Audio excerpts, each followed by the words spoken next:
നമസ്കാരം. Big boss season 7 ഇന്നിപ്പോ എത്രാം ദിവസവും? രണ്ട്. രണ്ടാമത്തെ ദിവസം. അപ്പോ അതിന്റെ വിശേഷങ്ങളായിട്ടാണ് വന്നിരിക്കുന്നത്. താങ്കൾക്ക് എന്താണ് പറയാനുള്ളത്? ആ സാധാരണ കഴിഞ്ഞ സീസണിനേക്കാളും എന്താ പറയാ, കഴിഞ്ഞ സീസണിൽ ഒരു 2 ആഴ്ച 3 ആഴ്ച കണ്ടന്റ് പോലും ഇല്ലാതെ വെറുതെ, അതായത് ബിഗ് ബോസ് ക്ലാസ് എടുക്കായിരുന്നു. ഇതാണ് ബിഗ് ബോസ്, ഇവിടെ ഇങ്ങനെയാണ് ചെയ്യേണ്ടത് എന്നും പറഞ്ഞൊരു 3 ആഴ്ച ക്ലാസ് എടുക്കലായിരുന്നു. പക്ഷെ ഇതിപ്പോ ഫസ്റ്റ് ദിവസം തന്നെ അത്യാവശ്യം എല്ലാവർക്കും കളി അറിയാവുന്ന രീതിയിലാണ് എനിക്ക് തോന്നുന്നത്. എല്ലാവരും കളി അറിയാവുന്ന രീതിയിൽ ആക്ട് ചെയ്യാനായിട്ടാണ് എനിക്ക് തോന്നിയത്. കാരണം ഒരാൾക്ക് പോലും ആ ഒരു എന്താ പറയാ സിറ്റുവേഷനായിട്ട് ഒത്തുപോകാനോ അയാളുടെ മനസ്സിൽ എന്താണ് ഗെയിം എന്ന് തോന്നാനോ ഒന്നും എനിക്ക് തോന്നിയില്ല. എനിക്ക് അയ്യോ, നമ്മുടെ ഇവനില്ലേ അപ്പനിശ്ചിതത്തിന്റെ കേസ് മാത്രം എനിക്ക് അപ്പനിശ്ചിതത്ത് എന്തിനാണ് വന്നതെന്നുള്ള കാര്യമാണ് എനിക്ക് ഇപ്പോഴും മനസ്സിലാവാത്തൊരു കാര്യം. അപ്പനിശ്ചിതത്തെ ഒരു ആക്ടർ അല്ലേ? പുള്ളിനെ കുറിച്ച് നമുക്കൊരു കൺസെപ്റ്റും പുള്ളി അഭിനയിക്കാന്നാ തോന്നുന്നത്. പക്ഷെ അഭിനയിക്കുക എന്നല്ല, പുള്ളിക്ക് ഒന്നിനും പറ്റുന്നില്ല. പുള്ളിക്ക് അത് പുള്ളി ഇടയ്ക്ക് മറ്റേ അങ്കമാലി ഡേയ്സിലെ പോലെ മറ്റേ അങ്ങനെ dialogue പറഞ്ഞപ്പോ അതാണ് പ്രശ്നം. ആർമീസ് വന്നിട്ടുണ്ടല്ലോ. അപ്പൊ ഉള്ള വില പോകൂലേ? എന്തുവല്ല ഉള്ള വില പോകും. കാരണം എന്ന് വെച്ചിട്ടുണ്ടെങ്കിൽ അറിയാൻ പാടില്ല. കാരണം അറിഞ്ഞിട്ടായിരിക്കില്ല അവിടെ കയറിയത്. ഇതില് സംഭവിക്കുന്നത് വെച്ചിട്ടുണ്ടെങ്കിൽ ഇതിൽ കുറെ കാര്യങ്ങൾ പല ആൾക്കാരും ചെയ്യും. ഇതൊന്നും ഇതിനെ പറ്റിയുള്ള കൂടുതൽ അറിവുകളും ഈ പരിസരത്തിൽ ഉണ്ടാവണമെന്നില്ല. എന്ത് എന്ത് പല പല പല കാര്യങ്ങളും, അതായത് ഇതിലെ സ്ട്രാറ്റജി അത് ഉണ്ടാവണം എന്നില്ല. അതുപോലെ എങ്ങനെ ടാക്കിൾ ചെയ്യാം അതൊന്നും ഈ പറയുന്ന അങ്ങനത്തെ ഒരാളല്ല പരിസരത്ത്. ഏറ്റവും കൂടുതൽ PR വർക്ക് കിടക്കുന്നത് അപ്പാനിശരത്തിനാണെന്നുള്ള രീതിയിലുള്ളൊരു ഈ PR വർക്ക് എന്തായാലും എങ്ങനെ ആയാൽ പോലും ഇപ്പൊ രേണുസുതി, അങ്ങനെയാണെങ്കിൽ രേണുസുതിയുടെ കണ്ടന്റ് എന്തായിരുന്നു? അതൊരു അനുമോള് ഭയങ്കര കരച്ചിലായിരുന്നല്ലോ. അനുമോളാണെങ്കിൽ ക്യൂട്ട്നെസിന്റെ പിന്നെ വേറൊരു ഞാൻ അനുമോൾക്ക് പേരിട്ടായിരുന്നു കരച്ചിലോടി. അതുപോലെ മറ്റേ പെൺകുച്ചുണ്ടായി, മറ്റേ ഒരു നല്ല ഒരു ഡ്രസ്സൊക്കെ സ്റ്റൈലിഷ് ആയിട്ട് ജിസേല. പുള്ളിക്കാരത്തിന് എന്തോ കേരള നമ്മുടെ സംസ്കാരത്തിന് അയാളൊക്കെ എന്താണ്, അയാൾക്ക് മറ്റേ മലയാളി ഓഡിയൻസ് ആണ് കാണുന്നത്. അപ്പൊ എന്നിട്ട് പുള്ളി പറയാം, എന്നിട്ട് പുള്ളി ഷോർട്സും മറ്റേ കയ്യില്ലാത്ത ബനിയനൊക്കെ ഇട്ട് പുള്ളി നമ്മുടെ കേരളത്തിന് പുള്ളിലേക്ക് നിക്കറൊക്കെ എന്താണെന്ന് എനിക്ക് മനസ്സിലായി. അതാ ഞാൻ പറഞ്ഞത്. പിന്നെ ഇവരെല്ലാവരും വഴക്കുണ്ടാക്കുന്നതൊക്കെ എന്തോ മാനിപ്പുലേറ്റ് ചെയ്ത് വഴക്കുണ്ടാക്കണം. ഒരു മനസ്സിൽ നിന്നുള്ള ഒരു ഇതോ അതൊന്നും ആയിട്ട് ചുമ്മാ തൊട്ടേനെ പിടിച്ചാലൊക്കെ വഴക്കുണ്ടാകാൻ ബിഗ് ബോസ് വിചാരിച്ചിട്ട് കാണിച്ചോണ്ട് വിട്ടിരുന്നത് എനിക്ക് തോന്നുന്നത്. പിന്നെ രേണുസുധീനെ ഇപ്പൊ നോക്കിയിട്ട് കാര്യമില്ല. കാരണം മൊത്തത്തില് രേണുസുധിക്ക് അറിയില്ലടാ, അതൊന്നും അറിയില്ല. അവൾ പിന്നെ ഒരു കാര്യം, രേണുസുധിക്ക് എല്ലാവരും ഇപ്പൊ ഡിഫെൻഡ് ചെയ്ത് നിൽക്കാൻ അറിയാം. ഇങ്ങോട്ട് പറഞ്ഞാൽ അങ്ങോട്ട് തിരിച്ചു പറയും. അതാണ് രേണുസുധി ഇപ്പൊ നോക്കരുത്, ഇപ്പൊ നമ്മളെ പുറത്താക്കരുത്. പിന്നെ അവൾ സംസാരിക്കണം, അതൊരു ഡിഫൻസ് അല്ല, പോയിന്റ് വെച്ച് സംസാരിക്കും. രേണുസുധി എന്ന് പറഞ്ഞ ഒരാള് ഒരുപാട് ഹേറ്റേഴ്സ് എല്ലാ കാര്യത്തിലും, എന്താ പറയാ, ഫേസ്ബുക്ക്, ഇൻസ്റ്റ, യൂട്യൂബ്, അതുപോലെ ചുറ്റുപാടുകളിൽ നിന്നും ജനങ്ങളിൽ നിന്നും കേട്ട് ചെന്നിരിക്കുന്ന ഒരാളാണ്. ആ ആളുടെ യഥാർത്ഥമായ സ്വഭാവമോ അയാളുടെ എന്താ പറയുക രീതികളും അറിയണമെന്നുണ്ടെങ്കിൽ ഇത് കുറച്ച് ദിവസം കൊണ്ട് പറയാൻ പറ്റില്ല. കാരണം ഇത്രയും കണ്ടേക്കുന്നു. പക്ഷെ അതിനേക്കാൾ കൂടുതൽ ഹേറ്റേഴ്സ് ഉള്ള ആള് രേണുസുധി. ആ രേണുസുധീനെ പെട്ടെന്ന് ഈ പറയുന്ന പോലെ നമ്മള് ജഡ്ജ് ചെയ്യാനോ അല്ലെങ്കിൽ പെട്ടെന്ന് പുറത്താക്കാനോ ശ്രമിച്ചു കഴിഞ്ഞാൽ അത് മോശമാണ്. അത് നമുക്ക് അറിയാൻ പറ്റില്ല. പിന്നെ എനിക്ക് തോന്നേ പുള്ളിക്കാരി മിക്കവാറും അധികം നാളെ നിൽക്കുമെന്ന് എനിക്ക് തോന്നുന്നില്ല. എന്താ വെച്ചേ, അതായത് ബിഗ് ബോസ് പിടിച്ച് പുറത്താക്കണമെന്നല്ല. കഴിഞ്ഞ സീസണിൽ പൂജ എന്ന് പറഞ്ഞ ആൾക്ക് പൂജക്കൊക്കെ എന്തറിയാം ഒന്നും അല്ല. കഴിഞ്ഞ സീസൺ പൂജനൊക്കെ എടുത്തത് പുള്ളിക്കാരൻ പറയണേ എനിക്ക് എന്താണെന്ന് അറിയില്ല, ബോർഡ് കളിയാന്ന് വിചാരിച്ചു വന്നത് എന്നും പറഞ്ഞിട്ടാണ് പൂജക്ക് സത്യം പറഞ്ഞ ഹെൽത്ത് ഇഷ്യൂസിന്റെ രേണുസുധിക്ക് അവിടെ ഒരുപാട് നാളെ പിടിച്ചു നിൽക്കാൻ പറ്റുന്നതല്ല ഈ ഹെൽത്തിന്റെ ഒരു ഇത് വെച്ചിട്ട്. അങ്ങനെ ആയിരിക്കാം. പക്ഷെ രേണുസുധി എന്ന് പറയുന്ന ആളെ ഇപ്പൊ തന്നെ ജഡ്ജ് ചെയ്ത് ഇപ്പൊ തന്നെ ഹേറ്റേഴ്സ് ആ സംഭവം ഉണ്ടാക്കി, ഹേറ്റ് ക്യാമ്പയിൻ ഉണ്ടാക്കിയിട്ട് ഇപ്പൊ മാറ്റുന്നത് നല്ല 2-3 ആഴ്ച കൊടുക്കുക എന്നുള്ളതാണ്. 3 ആഴ്ച നിൽക്കണം എന്നുള്ളതാണ്. ആഴ്ച നിൽക്കും. അങ്ങനെ 3 ആഴ്ചയും കഴിഞ്ഞിട്ട് ഈ പറഞ്ഞ രേണുസുധിയുടെ എന്താണ് റിയൽ ക്യാരക്ടർ എന്നുള്ളത് ഒരാഴ്ചക്കുള്ളിൽ നമുക്ക് തിരിച്ചറിയാൻ പറ്റും. അതുപോലെ എനിക്ക് വേറെ ഒരാളെ തോന്നി, ശാരിക. എനിക്ക് ബെറ്റർ ആയിട്ട് തോന്നിയിട്ടുണ്ട്. ശാരിക ആങ്കർ ശാരികല്ലേ? എനിക്ക് ശാരിക കുറച്ചുകൂടി ബെറ്റർ ആയിട്ട് തോന്നി, ജെന്യൂൻ ആയിട്ട് നിൽക്കുന്ന പോലെ തോന്നി. എന്തുകൊണ്ടാന്ന് എനിക്കറിയില്ല. ഈ പറയുന്ന പുള്ളിക്കാരത്തിൽ പറയുന്ന ഒരു കാര്യം എനിക്ക് മനസ്സിലാവും. കാരണം ഇന്റർവ്യൂവില് ഈ പറയുന്ന ശാരിക എന്ന് പറയുന്ന ലേഡി അവർ പറഞ്ഞു അത് കംപ്ലീറ്റ് അല്ല. ഇപ്പൊ നമുക്കറിയാലോ ഇന്റർവ്യൂ എടുക്കുന്ന സമയത്ത് എങ്ങനെയായിരിക്കും അപ്പൊ ഹോട്ട് അങ്ങനെ സീറ്റിലും ചോദിക്കട്ടെ കാര്യങ്ങൾ. അപ്പൊ ഇത്ര നാൾ മലയാളികളായുള്ള ജനങ്ങളെ വിഡ്ഢികളാക്കുമല്ലോ മലയാള ഹോട്ട് സീറ്റ് അല്ലേ? എന്തോ ഹോട്ട് സീറ്റ് എന്താണ് ഹോട്ട് സീറ്റ്? ഹോട്ട് സീറ്റ് എന്ന് പറഞ്ഞാൽ ആ ഇരിക്കുന്ന സീറ്റ് അവരുടെ സീറ്റിൽ ചോദിച്ച ചൂടൻ ചോദ്യങ്ങളായി അല്ല പണ്ടത്തരം ഹോട്ട് സീറ്റ് എന്നൊക്കെ പറഞ്ഞത് ചൂടൻ ചോദ്യങ്ങളാണ്.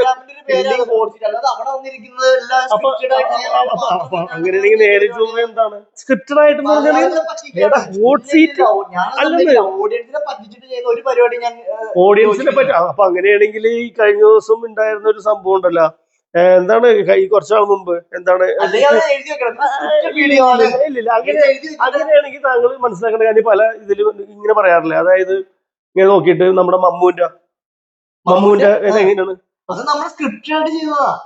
മമ്മൂന്റെ ഇന്റർവ്യൂ അല്ലാതെ ഞാൻ പറഞ്ഞ ഒരു ഗസ്റ്റിനെ വിളിച്ചു വരുത്തി അവർക്ക് കാശും കൊടുത്ത് ആ ഒരു കണ്ടന്റ് പുറത്തേക്ക് വിടുക. ജനങ്ങളെന്താ ഇത് വിശ്വസിക്കുകയാണ്. ഓക്കെ ശരിക്കും ശരി നടക്കുകയാണ്. ശരി അങ്ങനെയാണെങ്കിൽ എത്ര ഇന്റർവ്യൂസ് കൂടെ കിടന്നിട്ടുണ്ടോ കൂടെ കിടക്കാൻ ചോദിച്ചിട്ടുണ്ടോ എന്ന് പറഞ്ഞ ഇന്റർവ്യൂ താൻ കണ്ടിട്ടുണ്ട്. അതൊക്കെ ഈ പറഞ്ഞ സ്ക്രിപ്റ്റഡ് അല്ലേ? എല്ലാം സ്ക്രിപ്റ്റഡ് അല്ല. ഇപ്പൊ നിങ്ങൾ വിവാദമായി സംഭവം സ്ക്രിപ്റ്റഡ് അല്ല. ഞാൻ ചോദിക്കുന്നു, ഈ പറയുന്ന കഴിഞ്ഞ ഒരു 2-3 നടിമാരടുത്തും ഓരോ ആങ്കർ സെലിബ്രിറ്റീസിന്റെ അടുത്തും ചോദിക്കുന്നുണ്ടായിരുന്നു കൂടെ കിടന്നിട്ട് ബിഗ് ബോസിൽ ചോദിച്ചിട്ടുണ്ടോ? ജനങ്ങൾ മനസ്സിലാക്കിയത് അതല്ല ഹോട്ട് സീറ്റില് എനിക്ക് തോന്നിയത് മൈത്രേന്റെ അടുത്ത് ഒരിക്കലും ഇപ്പൊ സ്ക്രിപ്റ്റ് പറ്റില്ല. നമ്മൾ കണ്ടതാണ് മൈത്രേൻ. നമ്മൾ നമുക്ക് ഡയറക്റ്റ് മൈത്രേൻ അറിയാം, പുള്ളിയുടെ അടുത്ത് പറ്റില്ല. ബാക്കി ഈ പറയുന്ന ആൾക്കാർ സ്ക്രിപ്റ്റഡ് എന്ന് പറഞ്ഞാൽ ചോദ്യം ചോദിക്കുന്ന സാധനങ്ങളെല്ലാം കൊടുത്തിട്ട് അവരടുത്ത് അതൊക്കെ ചിലപ്പോ അതാ സാധനത്തിന് ചെയ്യുന്ന അത് ഈ പറഞ്ഞ പോലെ അതിൽ റീച്ച് ഉണ്ടാക്കാൻ വേണ്ടി ചെയ്തത്. ശരി, അതില് ഇദ്ദേഹം ആരാണ്? ശരി, സാരിക എന്ന് പറഞ്ഞ ഇതിന് ഇപ്പൊ ഞാൻ പറഞ്ഞു അപ്പൊ സമ്മതിക്കണോ? അങ്ങനെ ഇതിന്റെയൊക്കെ ഒരു പ്രൊഡ്യൂസർ ഇല്ലേ, ഇതിന്റെ വീഡിയോ എഡിറ്റർ ഇല്ലേ, എല്ലാവരും ഇല്ലേ, അവരെല്ലാവരും സമ്മതിച്ചിട്ടല്ലേ? ഒരു നിർമ്മാതാവില്ലേ? ശാരികയുടെ സ്വന്തം ചാനലാണോ? ശാരികയുടെ സ്വന്തം ചാനലാണോ? അതാണ് വിഷയം. പ്രോഗ്രാമിന്റെ പ്രൊഡ്യൂസറിന്റെ ശാരിക തീരുമാനിക്കുന്ന പോലെയാണ് നടക്കുന്നത്. അങ്ങനെയാണെങ്കിൽ പറഞ്ഞു ശാരികയുടെ ചാനലാണോ ശാരികയുടെ ചാനലാണോ കൊടുക്കുന്നത്? ശാരികയുടെ ചാനലാണെന്നില്ല. ഇപ്പൊ ഏഷ്യാനെറ്റിലൊക്കെ പ്രോഗ്രാം നടക്കുന്നു. ഇതൊക്കെ ഏഷ്യാനെറ്റിന്റെ ഓണേഴ്സ് അറിയുന്നുണ്ടോ? പിന്നെ അറിയണ്ടേ? അവരുടെ ചാനലിൽ എല്ലാ കാര്യങ്ങളും അറിയുന്നുണ്ടാവും. അങ്ങനെ പറ്റുന്നില്ല. ഇത് ശാരിക ചെയ്തത് ശുദ്ധ പോക്കിരിത്തരമാണ്. ജനങ്ങളെ പറ്റിച്ച് ഈ പറയുന്ന ഇന്റർവ്യൂസ് ചെയ്ത് അതൊരു സ്ക്രിപ്റ്റഡ് കോണ്ടന്റ് ചെയ്യാണെന്നുണ്ടെങ്കിൽ ഞാൻ സമ്മതിക്കാം. അത് ഇന്റർവ്യൂസിന് സ്ക്രിപ്റ്റഡ് കോണ്ടന്റ് നമ്മൾ ചെയ്ത പോലെ സ്ക്രിപ്റ്റഡ് കോണ്ടന്റ് ചെയ്യുകയാണെങ്കിൽ സമ്മതിക്കാം. അല്ലാതെ മനഃപൂർവ്വം ഒരു ഗസ്റ്റിനെ വിളിച്ചു വരുത്തി ജനങ്ങളെ വെട്ടിയാക്കുന്ന പരിപാടി ചെയ്തത് ശരിയല്ല. അത് ഞാൻ എപ്പോഴും പറയും. അപ്പൊ ശരിയല്ലെന്ന് എന്റെ അഭിപ്രായം. നമ്മുടെ അഭിപ്രായം എന്ന് വെച്ചാൽ ഇപ്പൊ ഞാൻ ബിഗ് ബോസിൽ വന്നിട്ട് ഞാൻ കണ്ടതിൽ ഇപ്പൊ ശാരിക കുറച്ചുകൂടി ബെറ്റർ ആയിട്ട് എനിക്ക് തോന്നി. പോയ ചിലപ്പോൾ നമ്മുടെ അഭിപ്രായങ്ങൾ മാറാം. പിന്നെ ആരെയാണ് താങ്കൾക്ക് തോന്നിയത് ഇതില് ഈ പറയുന്ന ബിഗ് ബോസിൽ ഇപ്പോ ഉള്ളതില്? എനിക്ക് പറഞ്ഞ മറ്റേ അഡ്വക്കേറ്റ് ആയിട്ട് ആ പുള്ളിനൊന്നും എനിക്ക് വലിയ സംഭവമായിട്ട് തോന്നില്ല. അതുപോലെ തന്നെ മുൻഷി ആയിട്ട് ഒരു അഭിനയിച്ച പുള്ളിയൊക്കെ വെറുതെ പുള്ളി വന്നപ്പോ മോഹൻലാലിന്റെ അടുത്ത് ലാലേട്ടന്റെ അടുത്ത് ഭയങ്കരമായിട്ട് ഭയങ്കര ഒരു എക്സ്പെക്ടേഷൻ ഉണ്ടായിരുന്ന ഒരു പ്ലെയർ ആണ്. അതുപോലെ ഹീല് ഇട്ട ചെരുപ്പിട്ട ഒരു പുള്ളി വന്ന പുള്ളിയുടെ പേര് എനിക്കറിയാം, നെവിൻ. അവനൊക്കെ എന്താണ് ഞാൻ നമ്മള് ഇതിൽ പറഞ്ഞ പോലെ തന്നെ നമ്മൾ കറക്റ്റ് റിയാസ് സലീം ഒന്നും പറയല്ല. കറക്റ്റ് റിയാസ് സലീമിന്റെ പിന്നെ അറിയാം അവർ രണ്ടുപേരും, അതായത് രേണുസുധിയും ഈ പറഞ്ഞ റിയാസ് സലീം മറ്റേ ഇവന് നെവിനായിട്ട് ചുമ്മാ ഇങ്ങനെ ഒരു ക്ലാഷ് ഉണ്ടായിരുന്നു. തമാശക്കായിരുന്നു പറഞ്ഞത്. അയ്യോ അതിന്റെ ഇടയിൽ കോമണർ എന്ത് ഇത്രയും പാഴ്. ഇതുവരെ ഇപ്പൊ 7 സീസൺ ആയല്ലോ. ഇതുവരെ കോമണേഴ്സിൽ നിന്ന് കഴിഞ്ഞ സീസൺ ഉണ്ടായിരുന്നു രശ്മി നന്ദന കണ്ടന്റുകൾ ഉണ്ടാക്കിയിട്ടുണ്ട്. പക്ഷെ ഇവൻ ഭയങ്കര ഇവനെന്താണ് കാണിക്കുന്നത്? എന്റെ കോമണർ ഇത്രയും ഒരു മോശമായ കോമണർ. കഴിഞ്ഞ സീസണിൽ ഞാൻ വെറുത്തിരുന്ന ഒരു വ്യക്തിയായിരുന്നു ഗബ്രിയും ജിൻഡോയൊക്കെ. അതേപോലെ എനിക്കിപ്പോ തോന്നിയ ഒരു വ്യക്തിയാണ് ഈ പറഞ്ഞ അനീഷ്.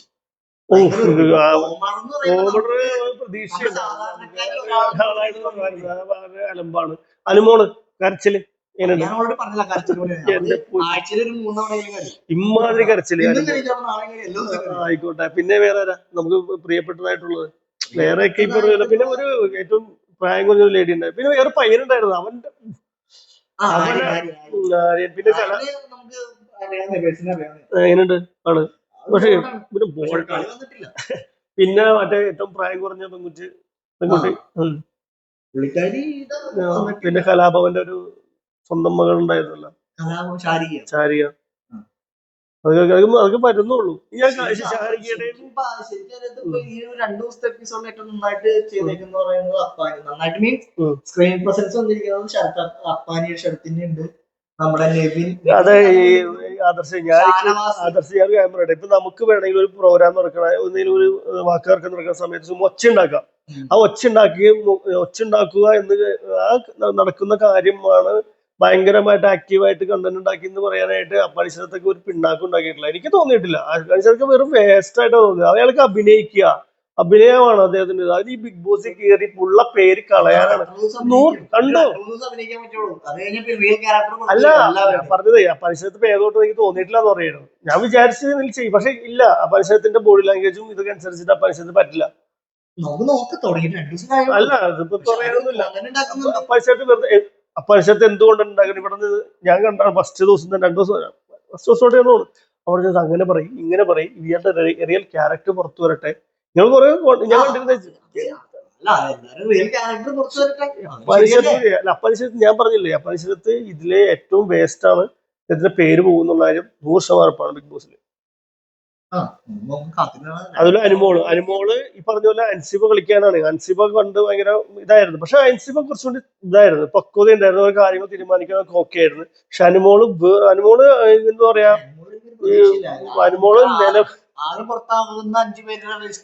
അനുമോള് ക്യൂട്ട്നെസ് തൂവുക, പിന്നെ ചെറുതായിട്ട് കുരുപൊട്ടിക്കാൻ നോക്കുന്നുണ്ട് കോമണർ. പക്ഷെ അതൊന്നും കാര്യമില്ല, രക്ഷയില്ല. അതുപോലെ പിന്നെ അഡ്വക്കേറ്റ് ഒക്കെ എങ്ങനെയുണ്ട്? മറ്റേ ഒരു അഡ്വക്കേറ്റ് ആയിട്ട് ഒരാളുണ്ടായിരുന്നല്ലോ പുള്ളി. പിന്നെ വേറൊരു ആക്ടർ ഉണ്ടായിരുന്നല്ലോ, ഒരു ആക്ടർ ഉണ്ടായിരുന്നു താഴേക്ക് വെച്ചിട്ട്, വിജയ് ഷാനവാസിൽ. അത് വേറൊരാളുണ്ടായിരുന്നു, ഒരു പയ്യൻ കാലിന് സുഖമില്ലാത്ത ഒരാളുണ്ടായിരുന്നല്ലോ. അത് ആക്ടറല്ല, റീൽസില് അഭിലാഷ് ഭയങ്കര മുടയാട്ടോ. എനിക്ക് ഇതേപോലെ ഒരു അനുഭവം ഉണ്ടായിട്ടുണ്ട്. അഭിലാഷ് എനിക്ക് തോന്നുന്നു മറ്റേ സിജോന്റെ മുഖത്തിട്ട് ഇടിച്ചില്ലേ, മുഖത്തിനിട്ട് ഇടിച്ചിട്ടുണ്ടായിരുന്നില്ല. അപ്പൊ അതേപോലത്തെ ഒരു സാധനമായിട്ട് മാറുന്നുണ്ട്. വെറുതെ അഭിലാഷോ രതീഷാണ് ഒരേപോലെ ഇരിക്കുന്നു തോന്നുന്നു. അല്ലെങ്കിൽ മറ്റേ സിജോന്റെ മുഖത്തിടിച്ച പേരുണ്ടായിരുന്നു കഴിഞ്ഞ ദിവസം ബിഗ് ബോസിൽ, റോക്കിയുടെ ഒരു വെറുതെ ആവശ്യമില്ലാത്ത വിറകായി മാറിക്കൊണ്ടിരിക്കും. വെറുതെ മറ്റുള്ളവരുടെ മേത്തേക്ക് വെറുതെ പ്രശ്നങ്ങൾ ഉണ്ടാക്കുക. പിന്നെ എനിക്ക് അന്നത്തെ ഈ അനുമോള് കരയണം. എന്തിനാന്നറിയാമോ? ഡോക്ടറെ പറ്റി എന്തോ പറഞ്ഞു, ഡോക്ടറെ ഇൻസൾട്ട് ചെയ്തു എന്ന് പറഞ്ഞു. അപ്പൊ കരച്ചില്ല അനുമോള്. എന്റെ പുള്ളി. അതുപോലെ മറ്റവള് ഈ പറഞ്ഞ പോലെ വേറൊരുത്തിണ്ട്, ഒരു മറ്റേ പറഞ്ഞില്ലേ ഡ്രസ്സ് ധരിക്കുന്നത് കേരള സംസ്കാരത്തിനല്ല. മിസൈൽ എങ്ങനെയുണ്ട്?